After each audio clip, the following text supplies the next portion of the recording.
नमस्कार दोस्तों, स्वागत है आप सभी लोगों का Sonu study classes YouTube channel में। दोस्तों मैं आप लोगों को एनसीईआरटी बुक क्लास 12 समाजशास्त्र चैप्टर 6 भूमंडलीयकरण और सामाजिक परिवर्तन पर प्रश्न उत्तर मैं आप लोगों को इस वीडियो में बताऊंगा। प्रश्न नंबर 1, अपनी रुचि का कोई भी विषय चुनें और यह चर्चा करें कि भूमंडलीय ने उसे किस प्रकार से प्रभावित किया है। आप सिनेमा, कार्य, विवाह अथवा कोई भी अन्य विषय चुन सकते हैं। उत्तर नंबर 1, सिनेमा पर भूमंडलीकरण का व्यापक व्यापक प्रभाव पड़ा है। यह हमारी संस्कृति, हमारे आचार विचार, सोचने के ढंग इत्यादि पर प्रभाव डालता है, किंतु इसका प्रभाव अलग अलग प्रकार से पड़ता है। कुछ लोगों के लिए यह संगीत, नृत्य, संस्कृति के नए द्वार खोलने का एक अवसर है, तो कुछ लोगों के लिए यह उनकी अपनी जीवन शैली, संस्कृति, नृत्य संगीत की परंपरा के लिए चुनौती की तरह है। नंबर 2, सूचना प्रौद्योगिकी का विकास, फोटोग्राफी, वाद्य यंत्र, कैमरा इत्यादि के प्रकारों के विकास को देखकर हम निश्चित रूप से कह सकते हैं कि भूमंडलीकरण का सिनेमा पर सकारात्मक प्रभाव पड़ा है। इसने फिल्म निर्माताओं के लिए बड़े बाजार में संभावनाओं के द्वार खोल दिए हैं तथा लोगों को अपनी पसंद के अनुरूप फिल्में देखने का अवसर प्राप्त हो रहा है। नंबर 3, समाजशास्त्र भूमंडलीकरण के सामाजिक अथवा सांस्कृतिक प्रभावों का अध्ययन करता है। बाजारों को खुल जाने तथा आयात पर से प्रतिबंध हटा लेने के कारण विश्व के कोने कोने की वस्तुएं हम अपने बगल की दुकान से प्राप्त कर सकते हैं। भूमंडलीकरण के प्रत्यक्ष प्रभाव के कारण भी ही मीडिया, जिनमें सिनेमा भी शामिल है, में नाटकीय परिवर्तन हुए हैं। भारत के कुछ निर्माताओं, निर्देशकों, कलाकारों इत्यादि को दूसरे देशों तथा क्षेत्रों में फिल्म उद्योगों में स्वागत किया जा रहा है।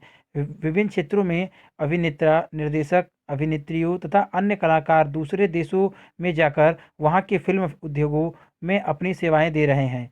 नंबर 4, बच्चों की फिल्में, कार्टून फिल्म, हास्य फिल्म, सामाजिक तथा प्रेम पर आधारित फिल्में विभिन्न भाषाओं पर में बन रही हैं तथा विभिन्न देशों में उनका प्रदर्शन किया जा रहा है। संगीत, नृत्य, प्रस्तुति की शैली, प्राकृतिक प्राकृतिक तथा अन्य दृश्य इत्यादि का पर्यवेक्षण विभिन्न देशों के विदेश विशेषज्ञों के द्वारा अंतर्राष्ट्रीय स्तर पर किया जा रहा है। प्रश्न नंबर 2, एक भूमंडलीयकरण अर्थव्यवस्था के विशिष्ट लक्षण क्या हैं?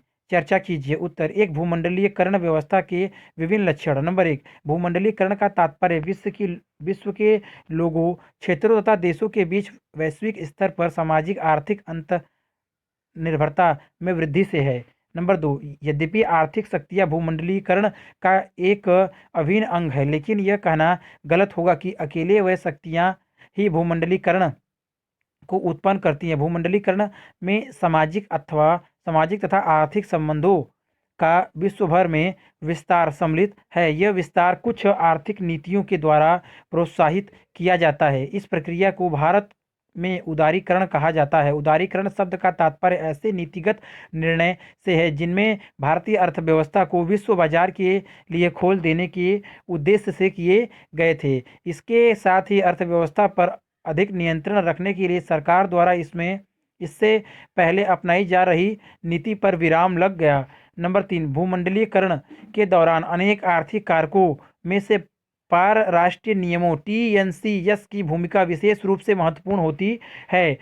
नंबर 4, जुलाई 1991 में 91 से भारतीय अर्थव्यवस्था ने अपने सभी प्रमुख क्षेत्रों कृषि, उद्योग, व्यापार, विदेशी निवेश और प्रौद्योगिकी, सार्वजनिक क्षेत्र, वित्तीय संस्था आदि में सुधारों की एक लंबी श्रृंखला देखी है। इसके पीछे मूलभूत अवधारणा यह थी कि भूमंडलीय बाजार में पहले से अधिक समावेश करनी भारतीय अर्थव्यवस्था के लिए लाभकारी सिद्ध होगी। नंबर 5, उदारीकरण की प्रक्रिया में अंतर्राष्ट्रीय मुद्रा कोष आईएमएफ जैसी अंतर्राष्ट्रीय संस्थाओं से ऋण लेना भी शामिल है। यह ऋण कुछ निश्चित दरों पर दिए जाते हैं। सरकार को कुछ विशेष प्रकार से आर्थिक उपाय करने के लिए वचनबद्ध होना पड़ता है और इन आर्थिक उपायों के अंतर्गत संरचनात्मक समायोजन की नीति अपनानी पड़ती है। इस इन समायोजनों की अर्थ सामान्य सामाजिक क्षेत्रों जैसे स्वास्थ्य, शिक्षा एवं सामाजिक सुरक्षा में राज्य के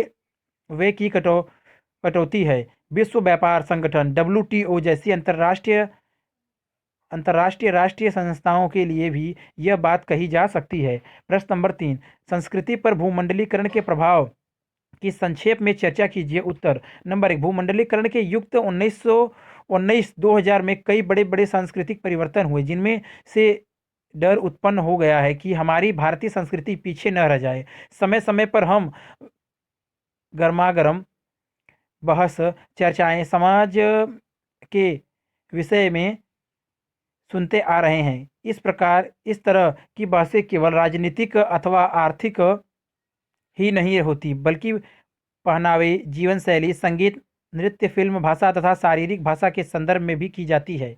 नंबर 3, 19वीं सदी के सुधारक तथा प्रारंभिक राष्ट्रवादी नेता भी संस्कृति तथा परंपरा पर विचार विमर्श किया करते थे। वे मुद्दे आज भी कुछ दृष्टियों में वैसे ही हैं और कुछ अन्य दृष्टियों में भिन्न भी हैं।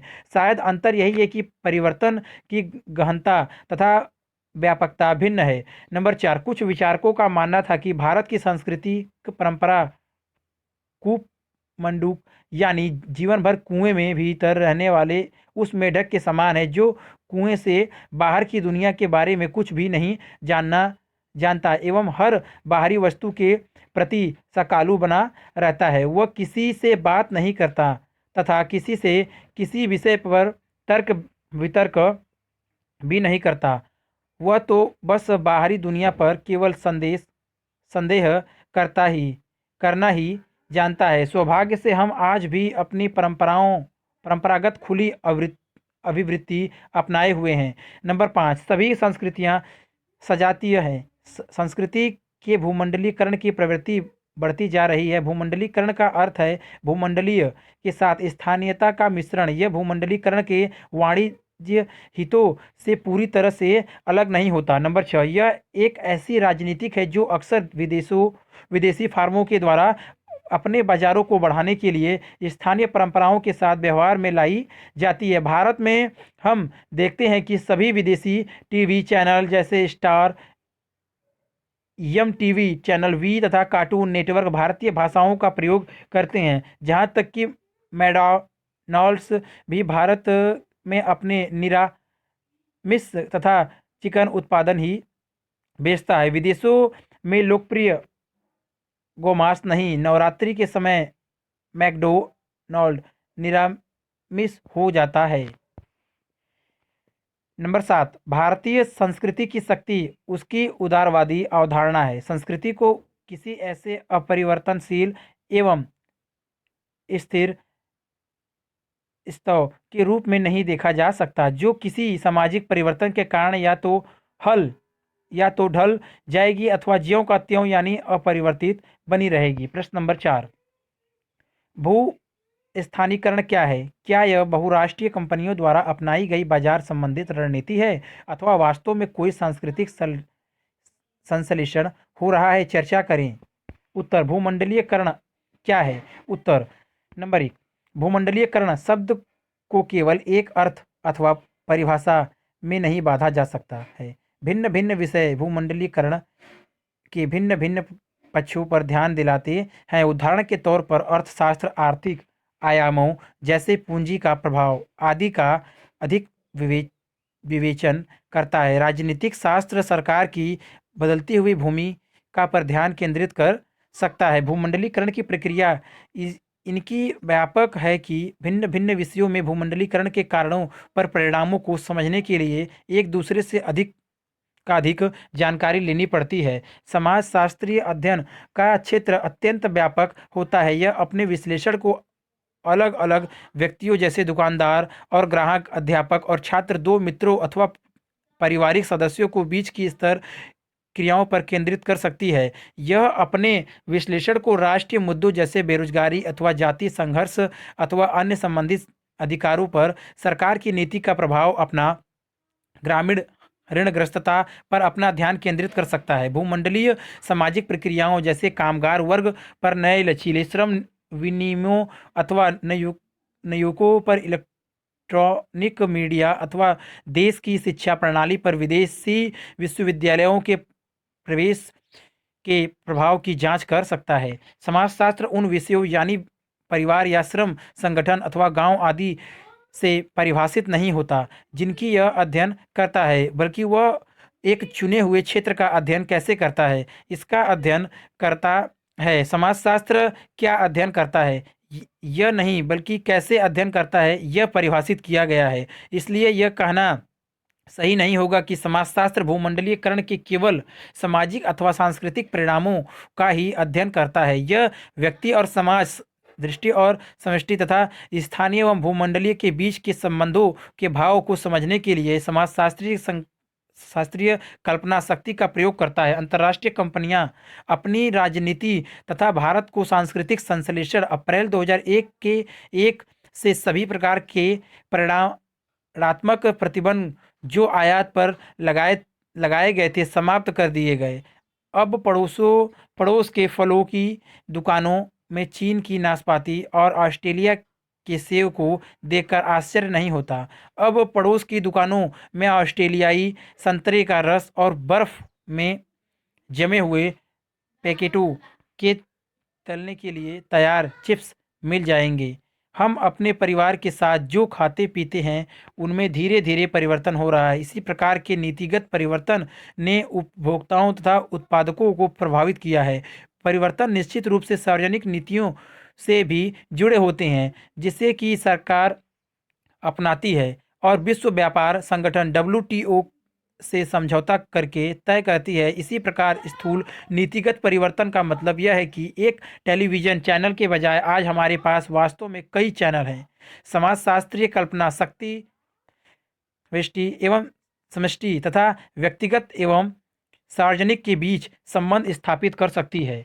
भूमंडलीयकरण को प्रेरित करने वाले अनेक आर्थिक कारकों में पराराष्ट्रीय नियमों TNCS की भूमिका विशेष रूप से महत्वपूर्ण है। अगर वीडियो अच्छी लगी तो वीडियो को लाइक करें, शेयर करें, कमेंट करें और नेक्स्ट वीडियो के लिए चैनल को सब्सक्राइब जरूर करें। Thank you for watching.